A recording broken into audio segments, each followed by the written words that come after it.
Hey guys, and welcome to the Fish Room. I'm Rachel O'Leary, and it's time for a Tuesday tip. Now, this past weekend I had the great privilege of being able to attend a Carnivorous Plant Society meeting. It's a very new club. This was only our second meeting, and it's called the Mid-Atlantic Carnivorous Plant Society, and it's basically for the entire Mid-Atlantic region. The last time I went, I got to attend a potting demonstration, which for me, as a relative newbie with carnivorous plants, was absolutely amazing and super helpful.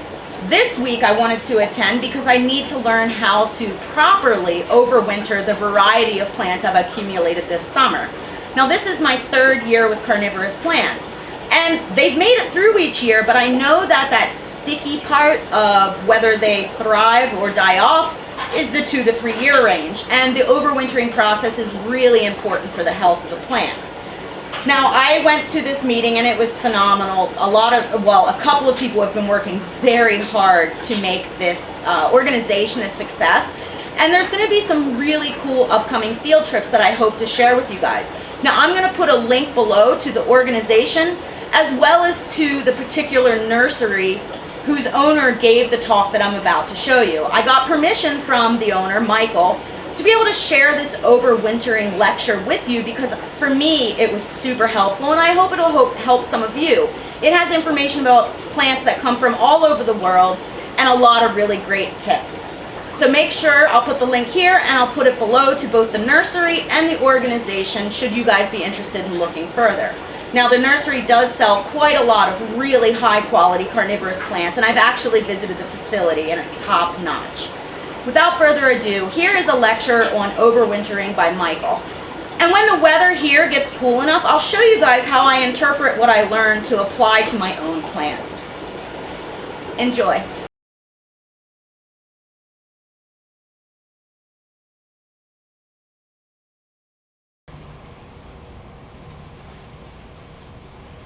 So I wanted to share with you some insight that I've had from my growing experience about how to overwinter carnivorous plants. And I found in preparing for the talk of overwintering carnivorous plants, it really has to do with understanding the plant in general, because when you're trying to figure out how to overwinter, you're going to run across information about how to grow them in the summer too. And the key to successfully growing any carnivorous plant, I think, really comes down to this idea. Any success that you have with carnivorous plants is going to come from your understanding their native habitat. What conditions do they grow naturally in? And once you understand that, it makes it very easy to deal with overwintering or summer growing or just whatever might be the case with these. So whether it's a classic bog like a Michigan bog in the upper left, or a pocosin in the upper right, a cephalotus cliff in the bottom left, or an Arctic bloom in the bottom right, understanding where the plants come from will help you overwinter and grow the plants in general. So if you look at the overall distribution of carnivorous plants, there's two ideas that are going to come in mind.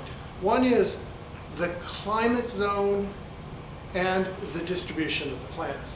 And this is a very generalized world map, as you can see. But it does give you an indication that if you're going to try and grow Helianthera, you're going to have to understand something about South America. If you're going to try and grow cephalotus, you need to understand something about Australia and the native habitats. The other thing that comes into mind for growers of plants is this map that you probably all have seen one way or another. The U.S. Department of Agricultural's hardiness zone. Now, the zones have been slowly creeping northward over time, but in general, if you find out where you are, you can find your plant zone. So by keeping in mind those two ideas, it's going to help you figure out how you overwinter these plants. But you need some way to pull that together into a common, easily found source. And I tell you, I use these heavily. Climatographs. Climatographs of specific geographic areas. This is what I have done over the years to figure out what a specific species needs to do well. Now, I don't know if your internet research experience has been anything like mine, but there's a lot of bullshit out there about how to grow carnivorous plants. I think a lot of it's written by fourth graders who have copied stuff from other fourth graders, who have copied stuff from other fourth graders. It's really tough to find good, solid information. And that's what I really like about a group like this, or about very experienced growers who are sharing their information. Back in the 60s and the 70s, when I got started, this is where I went initially, because there wasn't a lot of information about growing the plants, and this is where I still go, to the climatographs.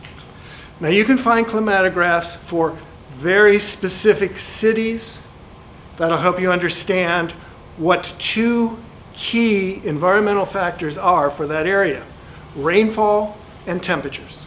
And they're usually done month by month. Now, depending on the place where the plant grows, you might find these units in metric or in English units.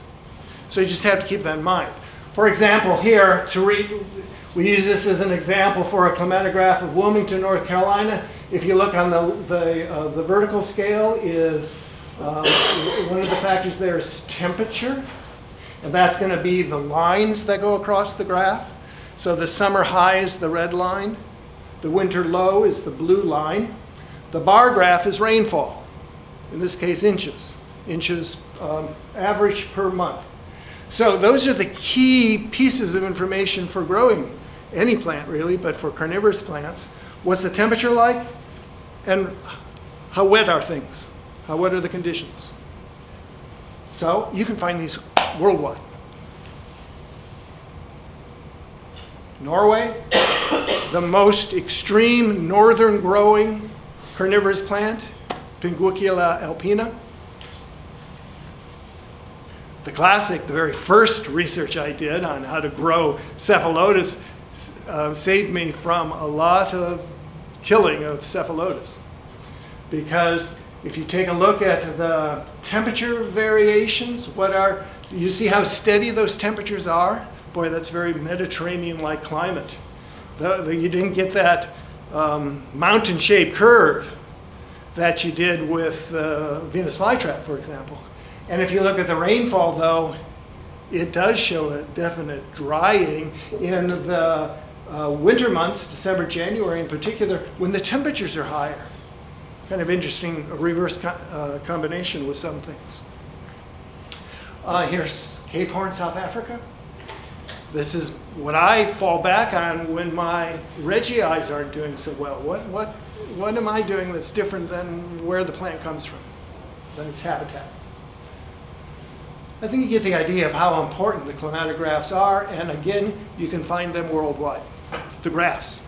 Now, if we were to summarize the graphs that I've been working with for the last few decades, I can summarize the hardiness zones and the climate zones and come up with some very generic information.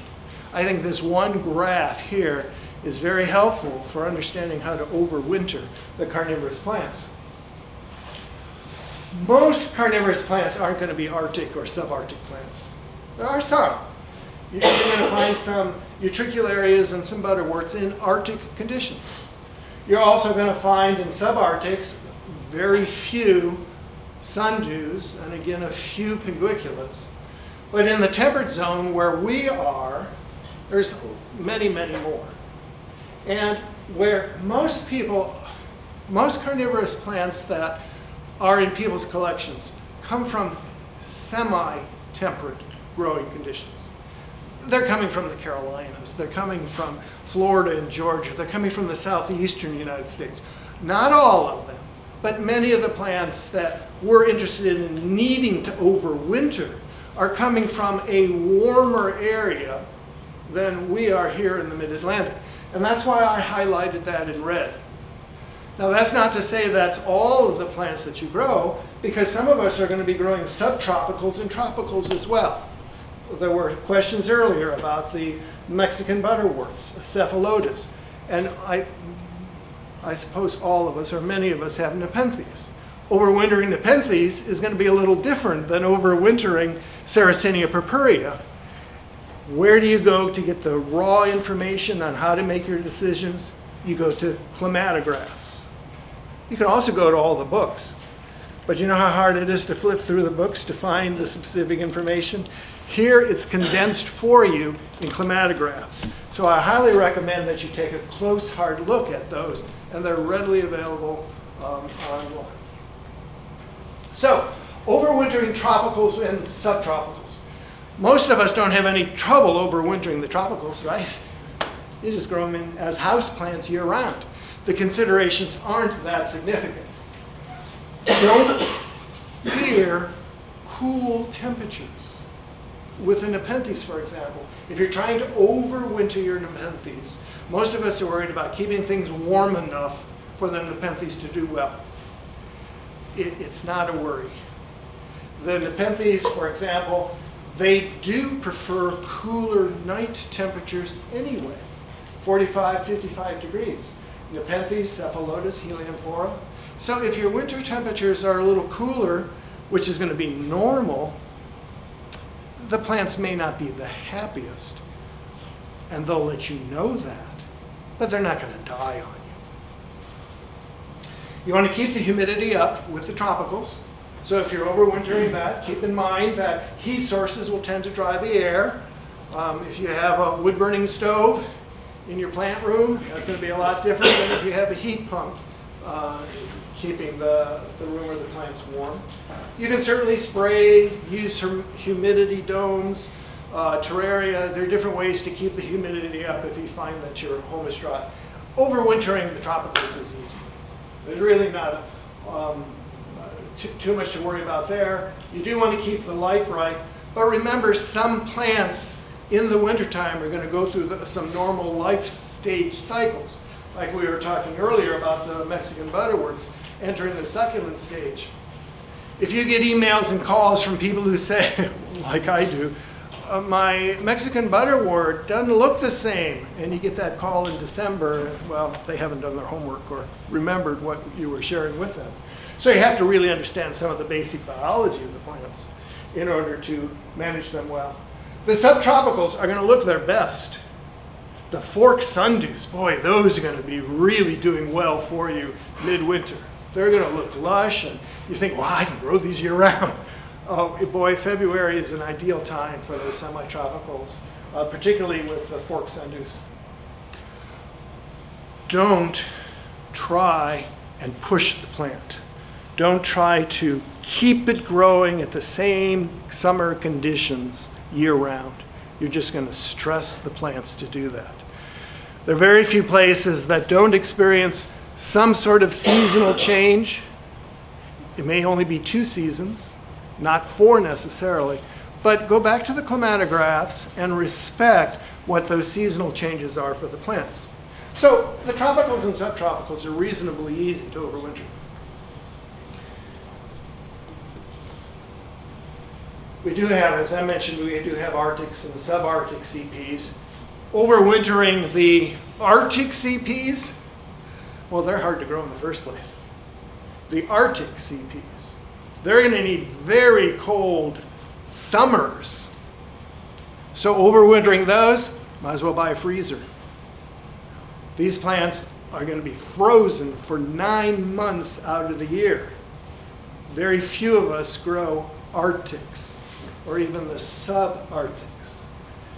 They often have a winter stage where they die back into a bud called a tuberculum, which can last very long, 7 to 9 months, which is probably the reason why most people don't grow the Arctic carnivorous plants.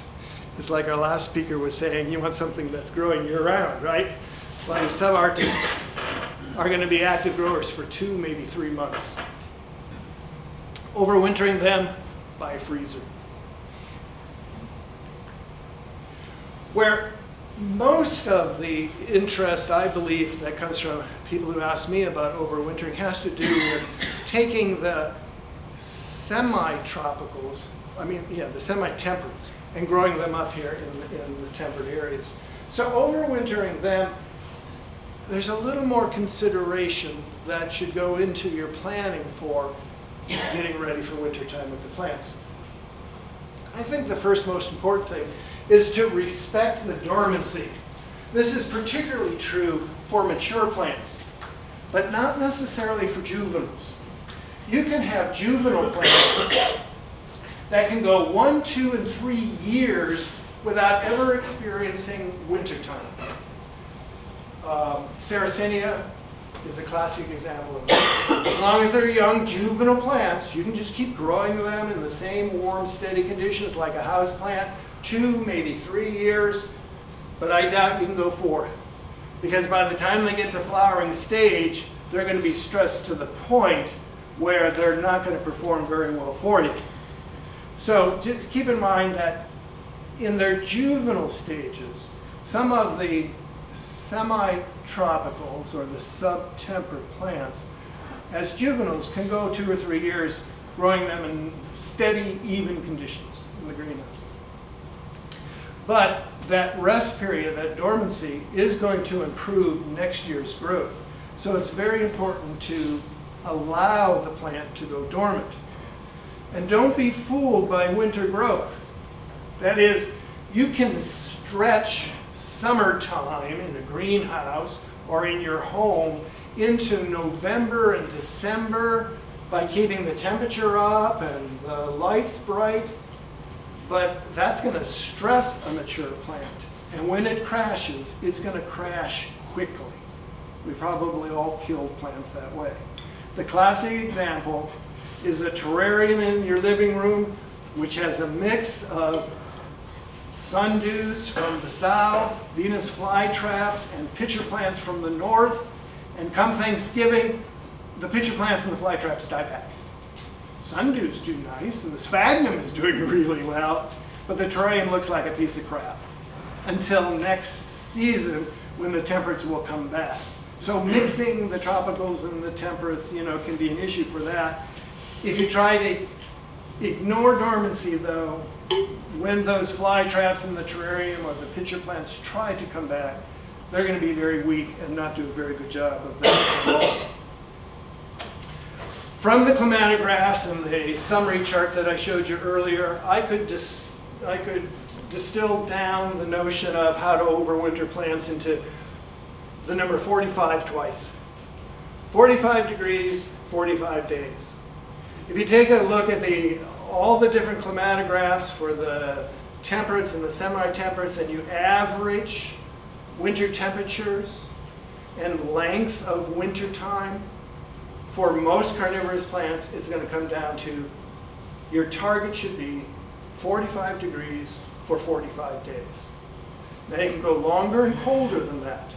In terms of temperature, 45, I think of growing tomatoes.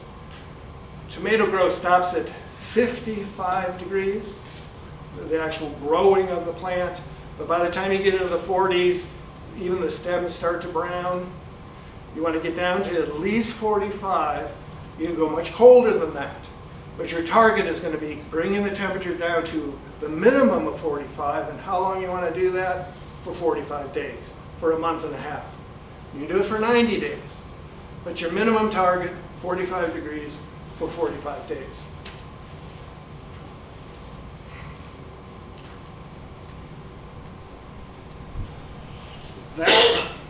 That 45 is not something that you're going to be able to keep steady, and don't expect to do that. If the temperature goes down to 45 and then it goes down to 32 and then it comes up to 55 and goes down to in the teens, that's okay, because you want to get down below the 45. And so in terms of time, how long do you need to do that? If you only do it a month, that's probably not going to be enough rest time. You can certainly go 90 days, but I don't think you can go 120 days. I don't think you could go 5 months without stressing the plant. But I will tell you, I've had Sarracenia rhizomes in the crisper drawer of the refrigerator that I've forgotten about for 2 years, and they still come out. They won't be very big, but they'll still grow. Yeah. Yeah, I just had one question. Is the length of time, Mhm. the longer you have a plant in dormancy, does that affect the quality of dormancy, or the vigor of the plant after it's done being dormant? I think the soonest you can pull it out is a month and a half. Yeah. You can let it go longer, but I really think 4 months is plenty long. If you start getting longer than that, you're going to get the same stress as if you pull it out too soon. And then the second question I had was, well, here at Millersville, we can overwinter the plants in the refrigerator. Do they need any light, or does that not actually really matter all that much?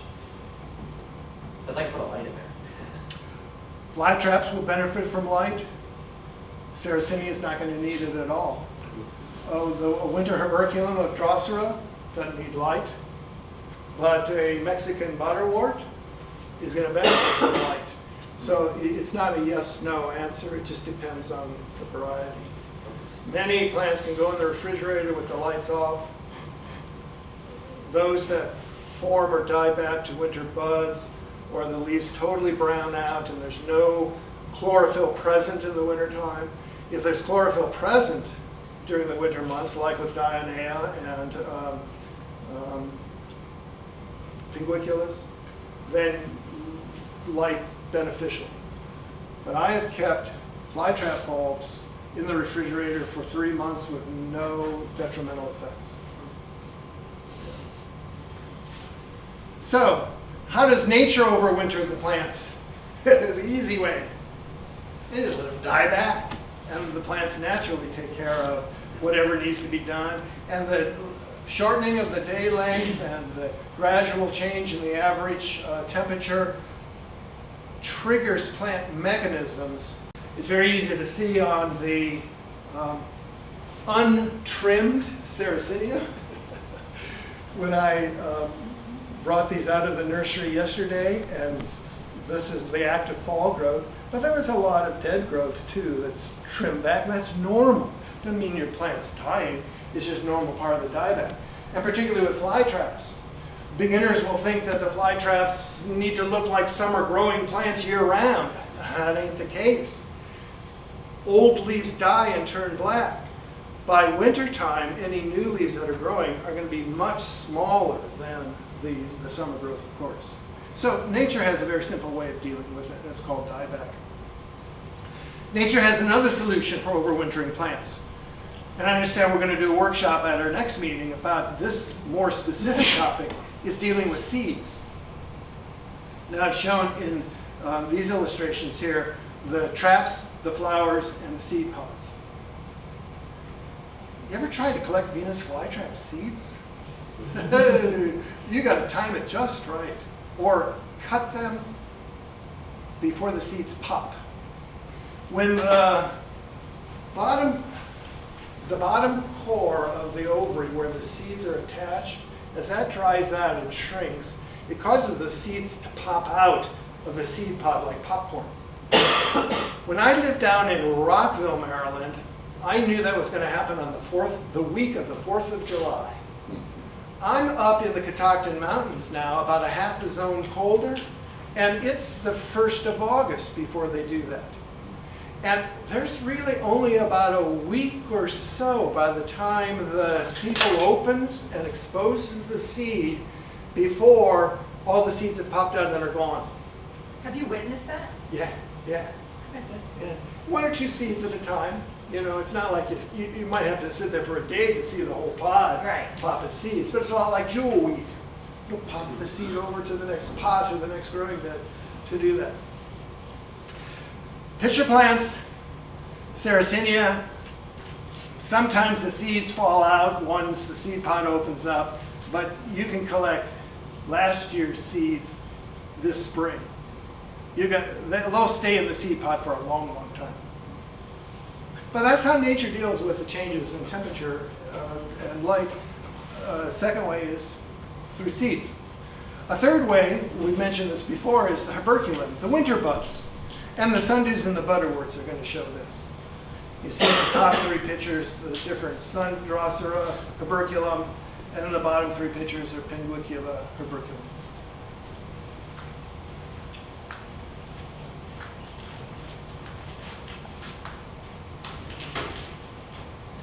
don't throw your pots out just because they've developed tuberculous. A lot of people say, oh, it died, I threw it away.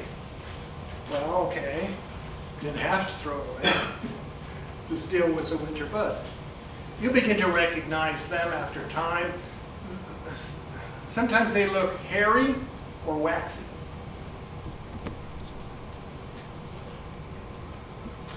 Another way is turians. We were mentioning this with the aquatic bladderworts. So here's the utricularia up at the top and Aldrovanda down at the bottom.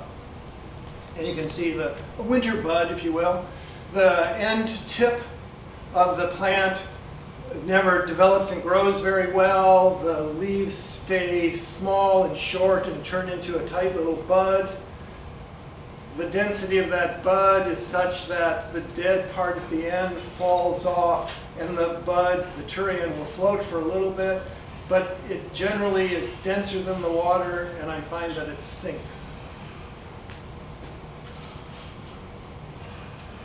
Now, here are the basic considerations, I think, for overwintering the warmer plants in cooler or colder mid-Atlantic environments.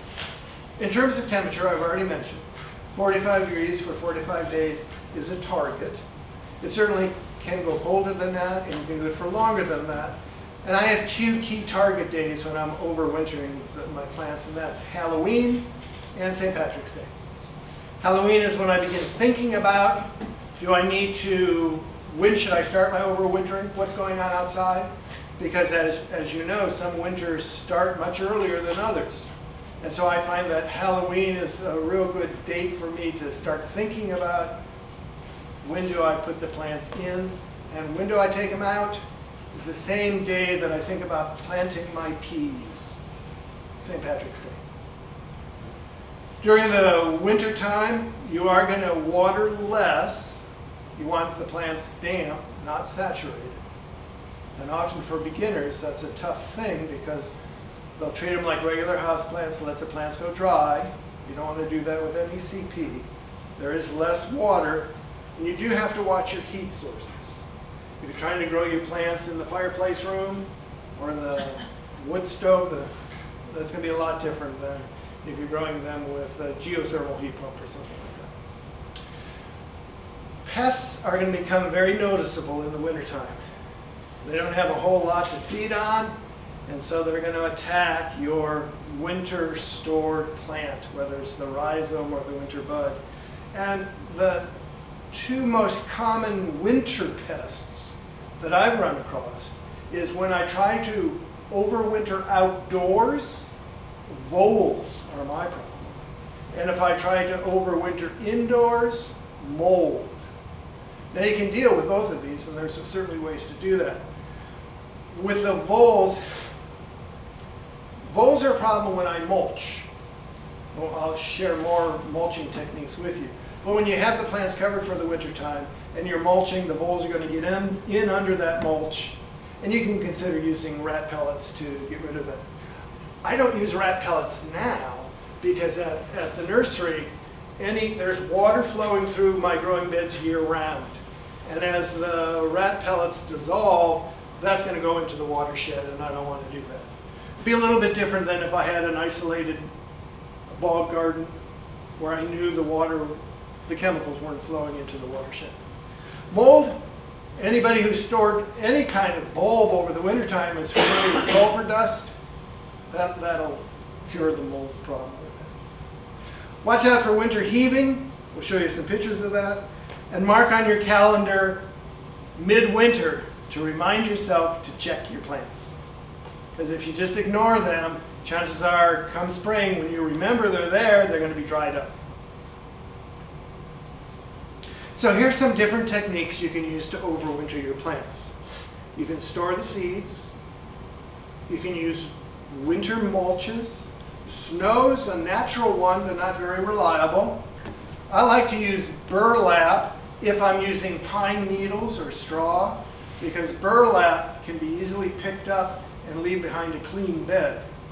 If you don't use that burlap layer first, and you're just putting the pine needles on top of the bed, cleanup in the springtime is a lot longer and a lot messier. But don't use any material that compacts for your winter mulch. So you don't want to use newspapers, oak or maple leaves, because you get excessive matting problems. It'll choke out and kill your plants. You can use a pit, dig a pit and bury your pots. You can use winter fabric. Certainly you can use the refrigerator, and basement garage is a handy place to overwinter your plants. I think I shared with some of you that in my years teaching high school biology, having Venus flytraps ready during the school year is a challenge, because if you want to do your experiments with the kids and the plants and it's December, February, normally the plants would be dormant, but I used to take batches of bulbs and trick them by overwintering them in the summertime so that they would be ready for growth in the classroom in the fall. So here's typical refrigerator storage at the nursery. Just as the name implies, a refrigerator loaded with boxes and boxes of seeds. In my earlier years, that was the crisper drawer until my wife kicked me out. What's this stuff? Doesn't belong in the crisper. Well, it sure could be in the crisper drawer. That's a great place to store it if you have a small collection. By the time you get lots and lots of seed envelopes, the crisper drawer gets too small for that. If you're going to refrigerate for storage, use sulfur powder. Get bulb dust. When you put your bulbs or your rhizomes in sandwich bags or plastic bags, depending on how many you're storing, you may or may not want to use sphagnum moss or vermiculite or something, but you do always want to use a sprinkling of sulfur dust. How much? When you pick the bulb up or the rhizome up, it should look yellow all over. In terms of winter storage, you probably got your own personal place in mind. Here's just a couple of ideas that I've done in the past that work very well. The basement, under the deck, in the garage, under the porch. You've got a place, or your neighbor has a place, you've got something in mind where you're moderating the temperatures. Remember, it's not how cold it gets, it's how fast it gets cold. So as long as you can keep the temperature slowly changing and undulating more gently than going up and down with day rise and sunset, you'll have better luck with your winter storage. So here's a couple of points. The purpose is to keep when you're mulching, the idea is to keep the ground temperature steady. You want to prevent new growth that happens during winter warm spells. You want to protect any tender growth that might get started. You want to conserve moisture. You want to prevent winter heaving, which can kill the plants. I'll show you a picture of that coming up. Be sure that the beds are clean before you are ready to have them overwintered. And start at the first frost. Start after the first frost. I cannot tell you when that's going to be. I mentioned Halloween as my trigger day. You want to end after the last frost, and I can tell you when that one is. The last frost is a lot easier to tell than the first one. The last frost, a few days after that, you're going to start to smell mud. The bacterial growth is going to start its thing, and you get that smell that we call soil, that smell of dirt. When you smell mud, your last frost is probably finished. Now, in the greenhouse or in the growing beds, it might be you're smelling peat instead of mud, but you get the idea for that. Start with a layer of burlap, as I mentioned, for an earlier spring cleanup, and be very generous with the organic material that you're using. You want 6 inches or more of pine needles, which is ideal. It could be straw, not hay. I always get those two confused. You want the sticks, the straw. You don't want the stuff that the cows eat, the hay. And check your plants periodically. Do put on your calendar on Valentine's Day or someday midsummer, check plants. It'll make a big difference in who survives your overwintering. Snow's not reliable. It's a good mulch, a good natural mulch, not reliable. Pine needles versus leaves. Well, I mentioned the matting of oak and maple is a particularly problem because it'll hold in moisture, it doesn't drain, it doesn't allow oxygen to get down into the soil. So I definitely prefer pine mulch versus using leaves to, the yard leaves to mulch with. You can mulch with straw. Here's a Nebraska grower. Here's his cattle trough filled with Sarracenia in the growing season, and look what he's done in the wintertime. He's got that thing buried in bales of straw. Works well in Nebraska. Pit storage. You like to dig? No. Dig yourself a pit. Put your pots down into the pit. They'll overwinter very nicely for you. What about water during that time? Well, it's- Usually the soil moisture is sufficient enough to keep the plants from drying out. I used to do this with daffodil bulbs to force them, bury them, and then dig them out a little earlier so I could force them in the late winter, but you can store your plants that way. You're going to need a lot of digging.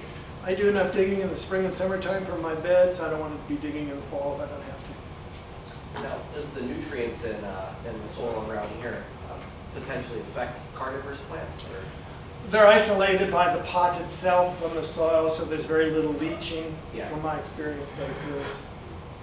Yeah. Yes, sir? Could you do this with like the Sarracenia that really lives far south, like Florida, Alabama, even somewhere up in New York? Yes. Yeah.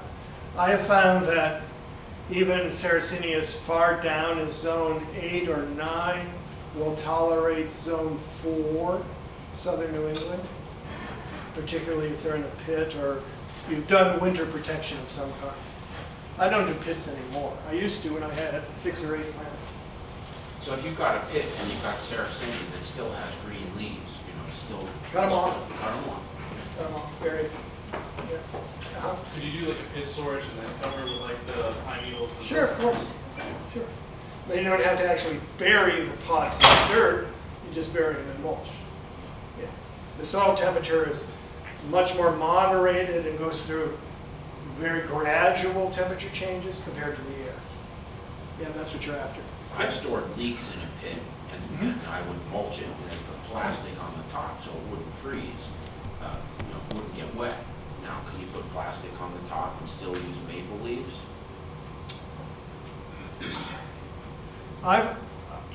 I can't say no, because it sounds like you have some experience with that, but I like whatever I'm putting over the plants to breathe.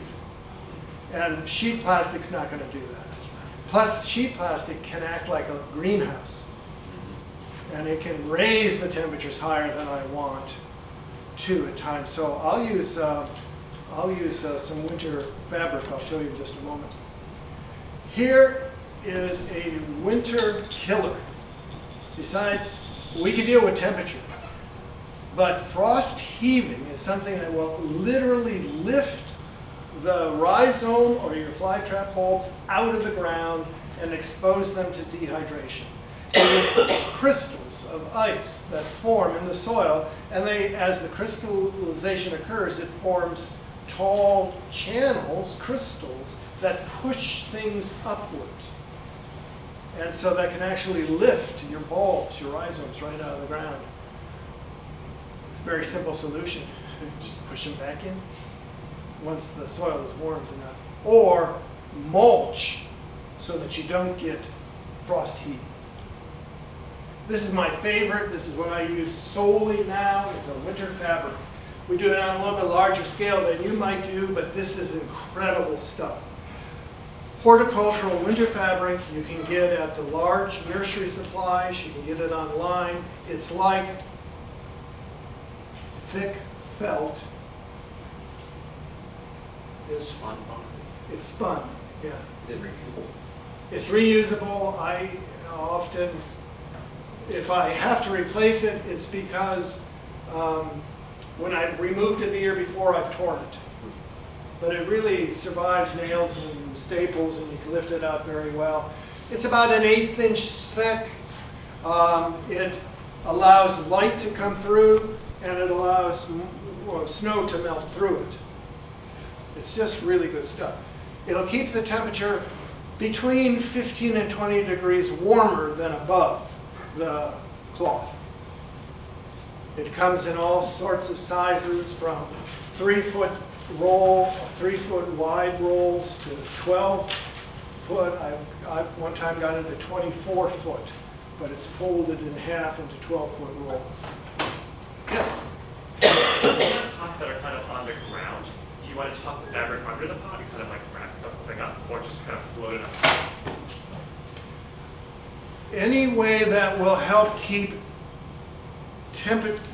air enclosed, so you don't want to draft under it, because it'll work against what you're trying to do. So wrapping the pot or anchoring it with bricks, using this with mulch on pine needles on top.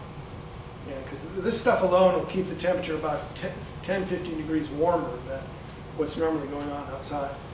It's what I use almost exclusively anymore. Would it be beneficial to use 2 layers?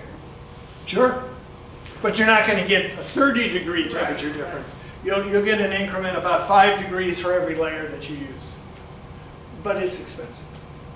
To cover a 6-foot by 4-foot bed, it's going to be $10. To triple layer that, $30. Yeah.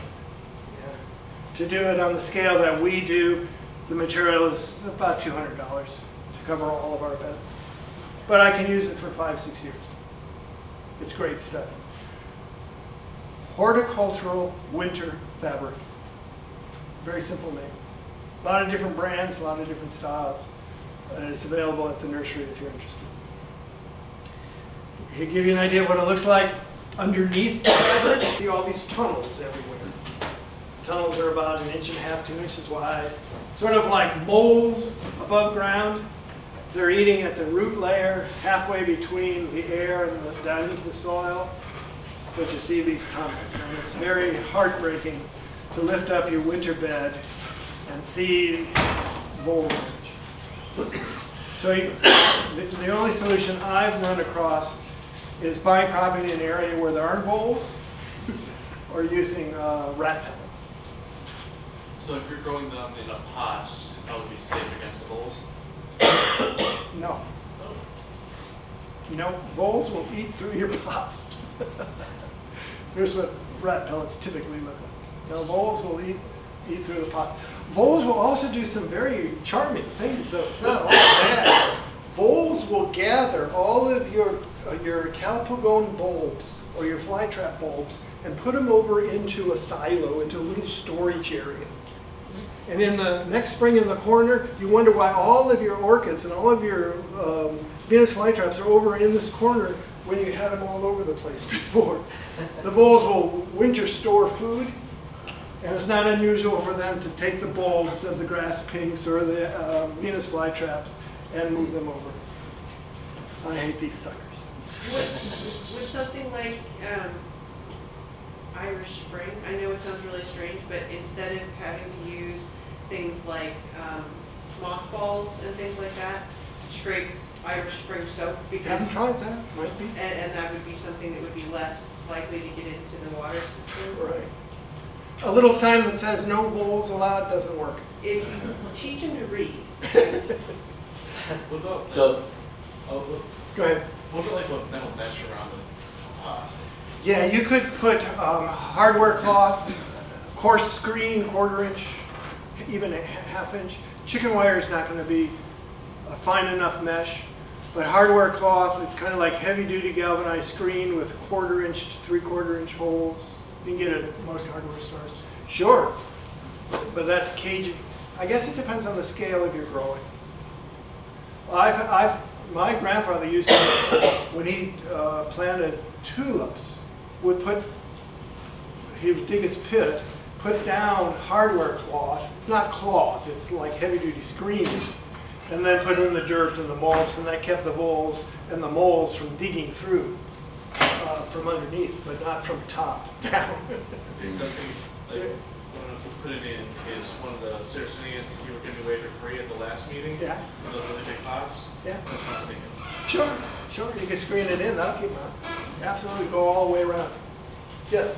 Is there any benefit to using like a repellent predator urine sense? I've been recommended that recently, and I was wondering if that would work or if anybody should try it. I've tried it around my chickens.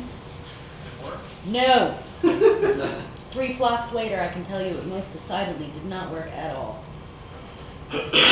We have a bear that visits the property. And the bear will do his number up in the rows between the plants. And that keeps deer away for that next day, but not for very long. I've never had much luck with it. And I don't think voles are much of a problem in my area, but definitely around this time the squirrels start digging a lot. And I have problems both in the spring and summer with them. And I've been trying to find a way other than mothballs. Yeah. It seems like pests would be a good topic for a future talk. It's come up several times today. So, in summary, if you want to successfully overwinter your plants, consider their native habitat. And the best way to do your homework on their winter needs, I believe, is using climatographs. Climatographs are very specific to locations. You can even get differences between Perth, Australia and Albany, Australia when it comes to climatographs. It can be very specific. Those are the two regions. They're like 30 miles apart in southwestern Australia where cephalotus is native. So the climatographs really are a way to get around misinformation on the internet and in the books. Don't ignore the requirements that the plant needs for winter time. You might be fine for that winter, but come that spring, if you haven't acknowledged the plant's need for dormancy, you're going to lose your plant. Consider adapting some of the ways that nature overwinters plant. So store and germinate seeds. Collect seeds. Germinate them. On some, that's the only way you can get your annuals year after year to go. Select a winter method that's easy for you. What I described with winter fabric may not work or be easy for you. What you want is something that you're going to do, something that's going to be very practical. Keep in mind the target 45, 45. 45 degrees, 45 days, and check your plants periodically. That's some of my experience with overwintering, and I can't emphasize too much the use of the climatographs. So with the 45 rule, does the 45 degrees refer to the daily high or the daily low? Low. Yes. So for the Venus flytrap, would you advise like taking out from a really sunny spot that's in right now, put it into the basement where it can still get some light, and then move it into a fridge, or just keep it in the basement? Whatever easier for you. You can pop the bulb out of the soil, wrap it in sphagnum, dust it with sulfur, put it in a sandwich bag in the crisper drawer. That might be very easy. Or if you want to take your whole potted plant, rest it in a tray with just a little bit of water in it in the garage or under the deck. It's really a matter of what's practical for you as an individual grower and the size of your collection. If you've been to the nursery, you understand why I could not put my plant collection under the porch. But when I was in college, the refrigerator was a lifesaver. That's how I overwintered my collection when I was in college. Yes? What do you do to about the bulbs drying out or keep them moist? 'Cause I tend to forget them and then I find a dried out bulb somewhere. Anytime I'm doing a rhizome or a flytrap bulb, it'll be wrapped in long fiber sphagnum. And what I'll do with the sphagnum is it's stored in it's not stored. When I'm doing my overwintering work, I've got a bucket of water with the long fiber sphagnum pushed down into it, and it's soaked overnight so that the long fiber is really saturated. Then I'll take out whatever amount I need, a handful, and I'll squeeze it until I get no more drips coming out of it, and I'll use that into the sandwich bag, for example, with the flytrap bulbs. And then add my sulfur dust. And that's usually enough moisture, but there's one other thing. Check it mid-winter for two things, mold and dryness. If mold's developed, throw it out. Don't try and save it. And if they're dried out, is there any hope for them at all? Depends on how dry is. Yeah, if they're desiccated, no. But as long as you can feel some firmness when you squeeze the bulb, if you feel some firmness like a walnut or a pecan, it's going to be okay. Even if it's wilty, even if it's wimpy when you squeeze it, as long as it's white and it gives back with a little bit of pressure, you can push your finger, it's white and you can push your finger all the way through it, it's gone. But you can rehydrate, you can spray, but we're only talking about, for a sandwich bag with 50 flytrap bulbs, maybe 3 squeezes of a spray bottle, not very much water at all. Yeah, you can recover dehydrated. Depends on how dry they go. I guess pretty dry fly traps are. When they come back, they won't be as big as they were when you put them in. But, yeah.